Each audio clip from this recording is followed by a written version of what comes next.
Hello. Excuse the bells in the background. Why am I in the corner and not in front of you, or whatever, Well, I decided to go on a ride, as I do for these rants, but my Sennheiser mic didn't have any battery. So instead of hanging around waiting for battery to charge, I thought, I'll go on the ride, film that, and then just do what I want to say now. Okay, so that's what we're doing. I want to talk a bit about the new Helix Stadium, about which I know not so much, but I saw the live stream from Line 6, and none of the 1 billion videos that came afterwards where everyone just commented on the Helix, because it's a big topic and it's a popular thing to talk about. So everyone made their video saying Line 6 do this. Of course they're not gonna, because they're close to release. If, by the way, I'm not looking at my crotch, that is a cat. That's Tommy, who we found in the fields. He's been abandoned, right, Tommy? Okay, Tommy. So, where are you gonna go? Tommy's going. So, I think there's a lot of very positive things happening around the Helix Stadium. What irks me a bit is people calling it a game changer.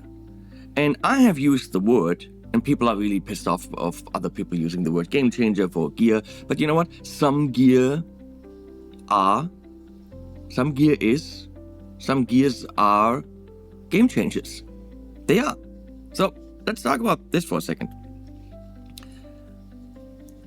When something does something that really breaks a price barrier, game changer. When something enables you to do things that you couldn't do before, possible game changer. So for example, Tone X1, tiny little pedal, under $200, loads 20 profiles.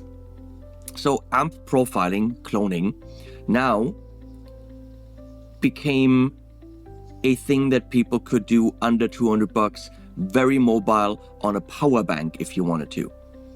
For me, that's a game changer, because previously, any kind of profile player, whether it would be the Kemper Quad Cortex or whatever, was, well, with Tone X being around 500, so it was at least 500, let's put it this way, and the competition being over 1,000. So being under 200, game changer.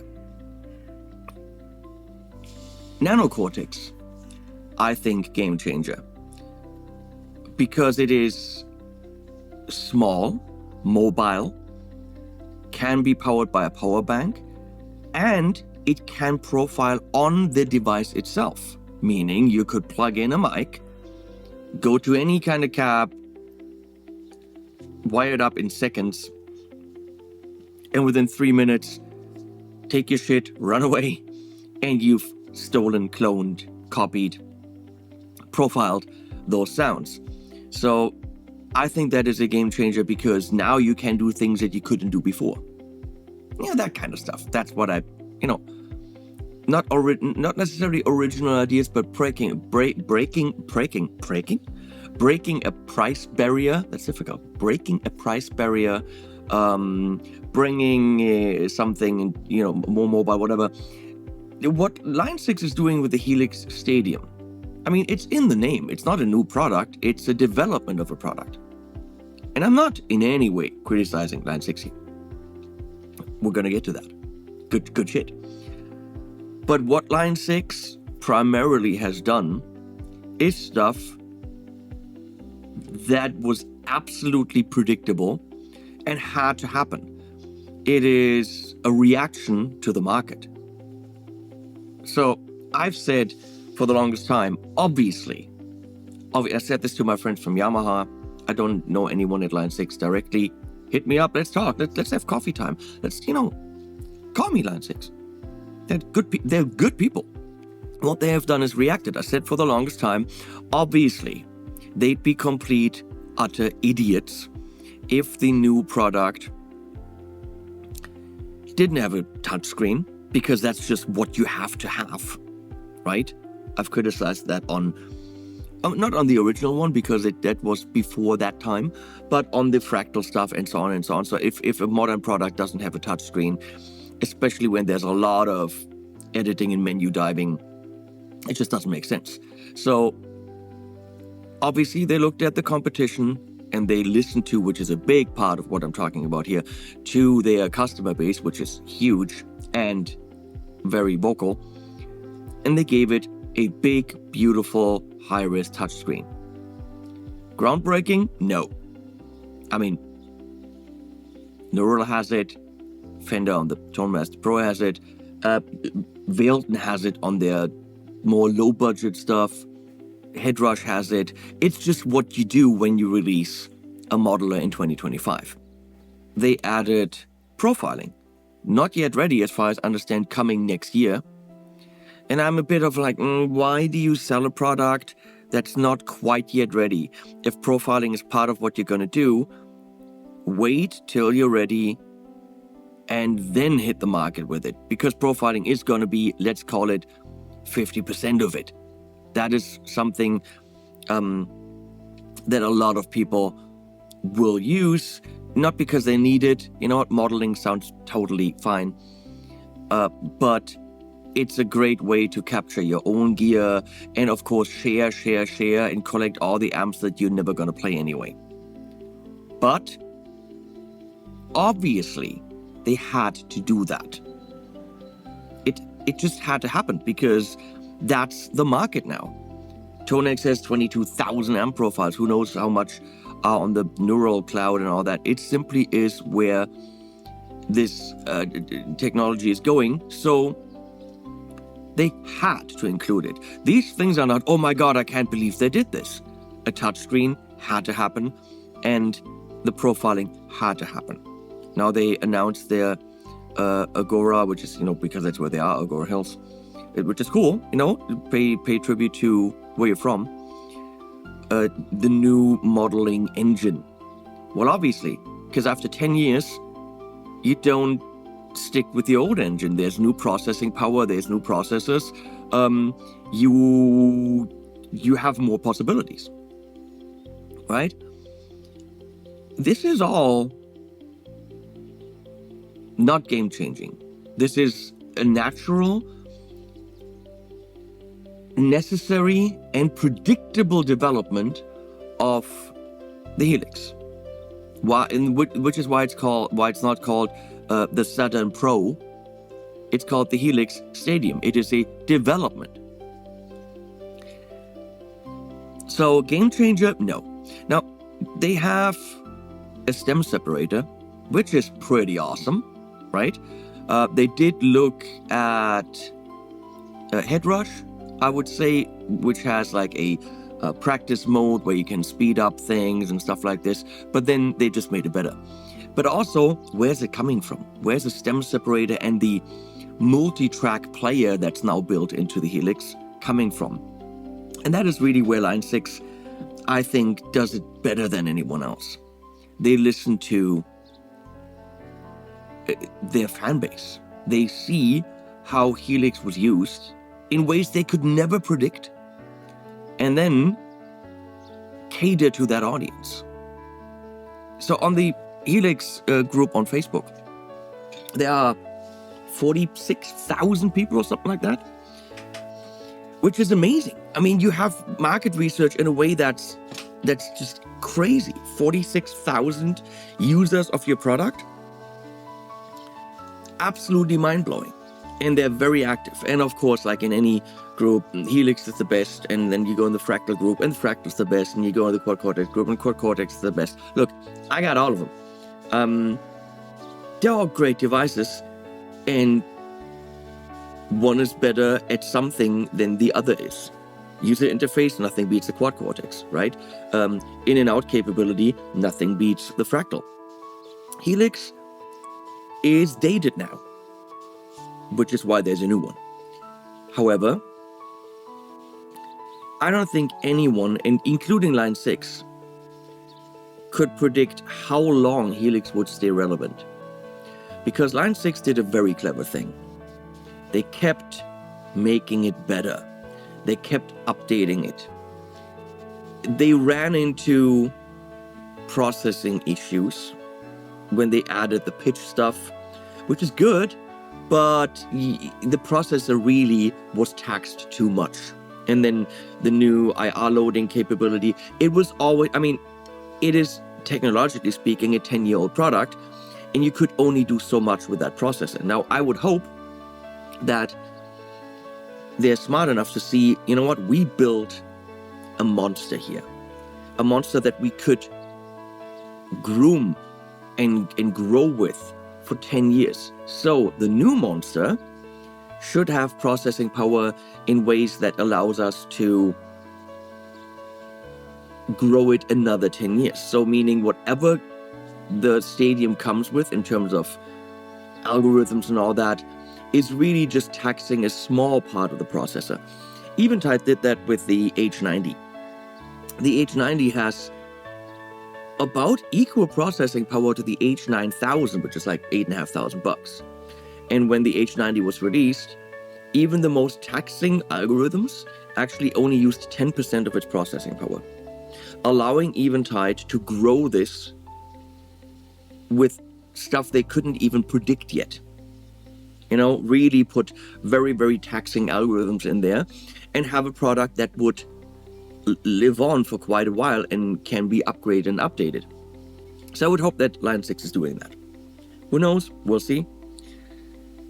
I have talked to several companies about the products, and I was like, yeah, but our processor isn't big enough. It's already at the limit. I'm like, why do you release a brand new product and then put in a processor that's already at its limits?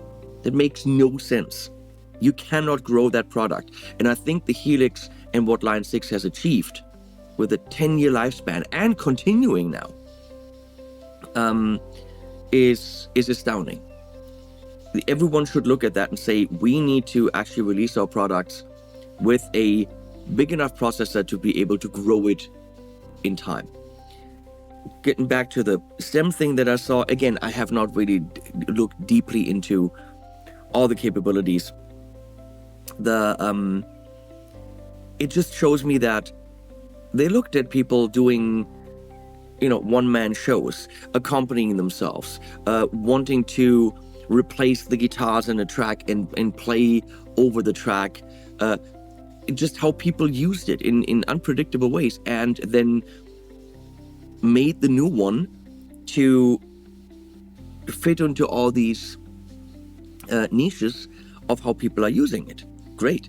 I think they're calling it stage something. I don't know. You could literally send commands in MIDI and who knows what. I don't know if it's got DMX, but along a song or actually by triggering foot switches, you can kind of have your whole stage performance with lighting, sequences, MIDI time clocks, all that stuff pre-programmed from your floor modeler, which is amazing. Again, they looked at how do people use that, and now you can use it as your main brain, that rhymes, for a show. People are buying these multi-track things, or they're taking their DAWs and audio interfaces to run tracks, which I don't like. Bands, just play fucking live, okay? But okay. But if you want to do that, you can now do it from your Helix. Game-changing? No. These things exist, but now it all exists in one box. So is it a game changer? I don't know. I don't think the massive hype about these features is warranted. Not in my book. We'll also take a decent chunk of money for it, and more than the Helix is now. But is it going to be a very tempting product? Yes. Is it going to be a product that really ticks a shit ton of boxes for the most diverse types of players? Absolutely. How good is the modeling going to be? I don't know that until I have it on the table. Okay, there's nothing I can say other than I gotta check it out, and then I can tell you. And it's very likely that I will check it out. The big one has the scribble strips, so you can actually see and program what it says over each foot switch, which I think is necessary, but it also has the expression pedal, which makes it bigger, more expensive, and chunkier, clunkier. I wish the smaller one had the scribble strips. I think in terms of size, they did make it smaller than the original one, which was always a little bit of a bummer to me, because as a convenient piece of gear, because we all play modeling because it's convenient, not because it sounds better. I'm sorry, a tube amp is still going to kill even the new Helix. It simply is going to. I mean, I might eat my words, who knows, convince me, but we play modelers not because it makes us as happy as an amp in the room, but because they are convenient. Now, with convenience comes size. And the original Helix is heavy, does not fit in a backpack. You need an extra case for it. It is more convenient than an amp, but it is less convenient than a Quad Cortex, which you can fit easily in a backpack. Okay? Or an FM3, FM9, yeah, you could. It's a long backpack. But okay, you could. So, in that sense, I don't know how competitive in terms of weight and size the new ones are going to be. They showed graphics and said it is smaller. Is it as small as some of the competition? I doubt it, but again, hard to tell. I'm going to have it on the table. But I want to applaud Line 6 for how they interact with the community, how they invited the people from the Line 6 forum on Facebook. They actually built a golden Helix signed with all the people from Line 6 that they bequeathed onto the Facebook forum, which is, as I said, 40-something, 6,000 or whatever members. I'm one of them. And that just shows a connectedness to the community who bought your product. That's just amazing. That's absolutely amazing. That very few companies, I think, exhibit. Listening to the community. I do hope, which I've said in many videos, which I think they've seen because they had a screenshot of one of them up there during the presentation. I really hope they listened and they put a favorite mode in there. Simply meaning, it's nice that you've got all these models and amps and profiles and all that, but what if you really just want to see your 3 amps that you need and the 2 caps and the 2 delays and the 1 chorus, and simply make a favorite setting so that I don't have to dig through 200 amp profiles and 5,000 models, or the other way around actually. It's annoying that there's so much stuff in there, and it's nice that it's in there, but it's also annoying. Being able to gray stuff out and say, these are my favorites, only show me that, opens up a lot of possibilities, opens up possibilities for artists to sit there and, sit there with Kirk Hammett and find out what would you play if you played a Helix. Not saying you play a Helix, but what would you play if you did? And then simply make a favorite setting, and then you go into what stuff would Kirk use? And here's just his rig. So making rigs would be very, very cool. Apparently, and maybe you can do that now or not. I don't know. I haven't looked at the latest updates. But it would be nice if they actually included that on the new one, if they're really revamping so many things. And that really is just a software thing where you don't show things. It's always what I was asking for. In terms of sound, who knows? In terms of size, I'm going to have to see. In terms of weight, I'm going to have to see. I think at the moment, unless I don't know if I understand this right, but at the moment, Fractal is still going to be the big kahuna when it comes to ins and outs. The XFX3 that I got here has 4 stereo sets of in and outputs that you can assign to anything. With IR, without IR, DI, there's a lot of stuff you can do there. And yes, the Helix has a set of stereo XLR outs, but that's it. The Fractal FM9, which clocks in roughly where the big Helix will clock in, has 2 sets of XLR outputs. So you can go, on the stage into a cab, front of house, in-ear. Your in-ear can have different settings than your front of house. It is, with the extensive set of ins and outs, a more professional unit, which is why people use it. However, the Helix has that new port, which apparently can go to a breakout box, which has ADAT light pipe, which is 8 channels, which could go to a light pipe converter going to XLR, which you can get not from them but for a couple $100. But maybe they should simply make a breakout box that just has that, go straight to 8 XLR outs. And if you can actually assign these internally, then it could actually be the box that has the most I/O of all of them. However, not in the actual unit. So you're gonna have a cable and then, you know, extra power supplies, a little bit more cumbersome, but it could be the thing that can do that. It could be the thing that has more I/O than anything else. On the actual units, the way they come now, or will come, no. That's all to be seen. Gamechanger, I don't know. Not from what I see. Necessary, predictable, useful upgrades to a 10-year-old thing that has proven to be very, very used and trusted by so many people. Absolutely. They did what had to be done. There's nothing wrong with that. I don't think it's going to, you know, change the way we see modelers, but we'll see. They definitely packed a lot of stuff in there.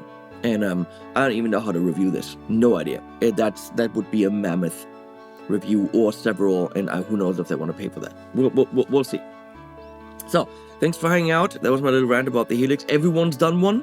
Mine's way late now and not well researched. So please comment and go nuts in the comments and call me wrong, which is totally fine. Hope you enjoyed this ride. You also didn't want to hear my huffing and puffing on the bike. Good that we did it this way. Animals at the end.